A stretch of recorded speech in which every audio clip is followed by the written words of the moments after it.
మాత్రం బాగుంది, చాలా బాగుంది, చాలా ట్విస్ట్ కూడా ఉంది. చూడండి అందరూ. క్లైమాక్స్ తేడా కొట్టిందంటే మనం తెలుగు వాళ్ళు ఎక్స్పెక్ట్ చేసేది వేరే ఉంటుంది. మలయాళంలో వాళ్ళు ఎట్లా చేశారో వాళ్ళు చాలా బాగుంది. లవ్ స్టోరీ అయితే పక్కా super duper hit. 100 days background music కానీ సాంగ్స్ కానీ every every every moment everything బాగుంది సినిమా. ప్రియా వారియర్ బిగ్ ఫ్యాన్ అయిపోయినా, హీరో కూడా బిగ్ ఫ్యాన్ అయిపోయినా. Hero acting, heroine acting super, పిచ్చి పీక్స్కి వెళ్ళిపోయింది. హైట్స్ సినిమా హైలైట్స్ అంటే ఇంకేముంది భయ, ఇంకా ఆ స్టోరీ, ఆ లెవెల్ అంతా హైట్స్. మ్యూజిక్, బ్యాక్గ్రౌండ్ మ్యూజిక్ కానీ సాంగ్స్ కానీ అసలు చెప్పాల్సిన పని లేదు, no doubt. Nice and very nice. Heroines కానీ అందరూ చాలా బాగున్నారు. ఫెంటాస్టిక్. సెకండ్ హీరోయిన్ కూడా చాలా బాగుంది. నాకైతే సెకండ్ ఆ అమ్మాయిని ఎందుకు హైలైట్ చేయలేదు అని నాకు డౌట్. సెకండ్ హీరోయిన్తో కూడా చాలా మంచి సీన్స్ ఉన్నాయి, బట్ ఎందుకు పెట్టలేదు నాకు అర్థం కాలేదు. Climax okay, songs okay okay అంటే ఆర్ఆర్ కానీ బ్యాక్గ్రౌండ్ స్కోర్ కానీ మ్యూజిక్, హీరోయిన్ సీన్స్ కరెక్ట్గా ఆ మ్యూజిక్ కానీ ఎవ్రీథింగ్ అవి చాలా బాగున్నాయి. ఎక్కువ లవ్ ఉన్నది కాబట్టి కొంచెం స్టూడెంట్ అంటే ఐ మీన్ కాలేజెస్లో ఎక్కువ ఎడ్యుకేషన్తో పాటు లవ్ కూడా జరుగుతూ ఉంటుంది కాబట్టి మోస్ట్లీ లవ్ ఉంది కాబట్టి ఎక్కువ, సో అలా పెట్టారేమో నాకు అలా అనిపించింది. బట్ అదేం లేదు, family oriented, friends oriented. Priya వారి యాక్టింగ్ అయితే చాలా బాగుంది. ఎక్స్ప్రెషన్స్ అండ్ డైలాగ్ అంటే చాలా బాగున్నాయి అనమాట. సో మెయిన్ అంటే క్లైమాక్స్ ఒకటి కొంచెం డిఫరెంట్గా తీశారు. క్లైమాక్స్లో హీరో హీరోయిన్ చచ్చిపోవడం అనేది వెరీ బ్యాడ్ అనమాట. లవర్స్ డేకి ఇది అంతేమో అనిపించదు. సో తమిళ మూవీ అంటే ఆటోమేటిక్ డబ్బింగ్ మూవీ ఎలా ఉంటుందో తెలుసు కదా మీకు. లవ్ గురించి అయితే ఫస్ట్ హాఫ్ చాలా బాగుంది. నార్మల్గా ఉందని అంత డీప్గా ఏం లేదు, అంత ఓవర్గా ఏం లేదు, అందరూ చూడొచ్చు, నో ప్రాబ్లం.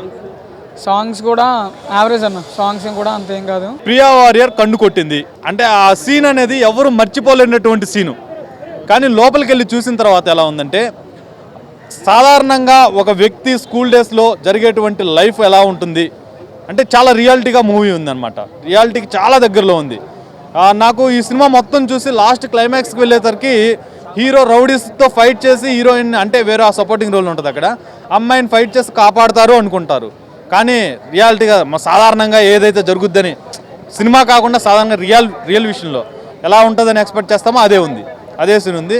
సో ఇక్కడ సినిమా అయితే ఓవరాల్గా చాలా బాగుంది. కొత్తగా అంటే అసలు ఆ సినిమా మేకింగే కొత్తగా ఉంది. అంటే సినిమాలా లేదు, స్కూలు చెప్పలేము, కాలేజీ చెప్పలేము. మనకి ఇక్కడ ఇంటర్మీడియట్ కాలేజ్ కదా, కానీ అక్కడ అట్లా కాదు కదా. సాంగ్స్, మ్యూజిక్ బాగుంది, అంతా బాగుంది. సినిమా అయితే ఒకసారి డైరెక్షన్ కూడా.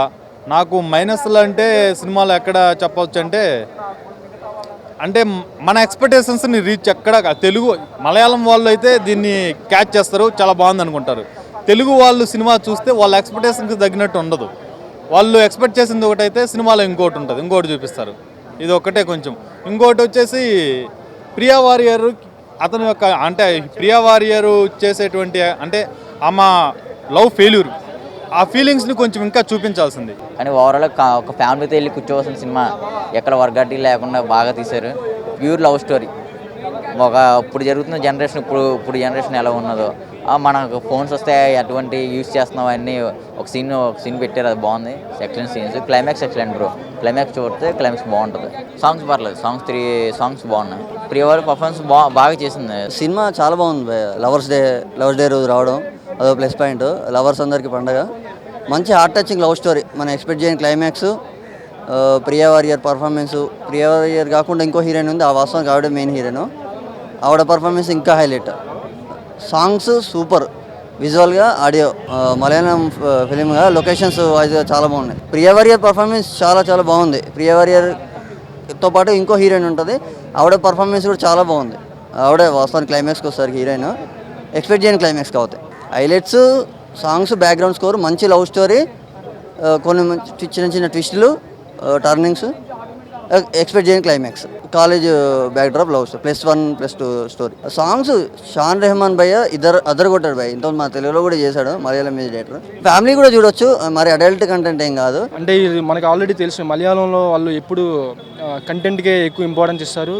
అండ్ లెస్ దెన్ మనం చూసాం, ఒక 15 lakhs 20 lakhs పెట్టి బడ్జెట్ పెట్టి సినిమాలు తీసినవి కూడా వాళ్ళు పిక్చరైజేషన్ అంటే ఎలివేట్ చేసిన సీన్స్ చాలా బాగుంటాయి కొన్ని మూవీస్లో చూసుకుంటే. అంటే వాళ్ళ నేచర్ అంటే ప్రజెంట్ ఉన్న కొన్ని సినారియోస్ అలాగే జరుగుతున్నాయి. మనం ఇప్పుడు దండుబాల్యం చూసుకోండి, దాంట్లో అరాచకం కొన్ని సీన్ అరాచకంగా ఉంటాయి.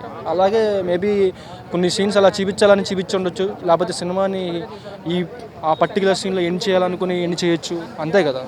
మేబీ ఆ విధంగా ఎండ్ చేసి ఉండొచ్చేమో డైరెక్టర్ పాయింట్ ఆఫ్ వ్యూలో చూసుకుంటే.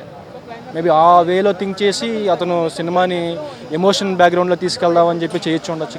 అంటే యాక్చువల్గా డైరెక్టర్ సినిమాని లవ్ ఓరియంటెడ్గా సినిమాని తీసుకెళ్దాం అనుకున్నాడు, with at the same time friendship అనేది ఎంత కీ వేలో ఉంటుందో అనేది చూపిద్దాం అనుకున్నాడు. ఆ రెండింటిని ఆ 2 పాయింట్స్ని అతను తీసుకుని సినిమాని తీయడం జరిగింది అనేది నాకు అర్థమైంది.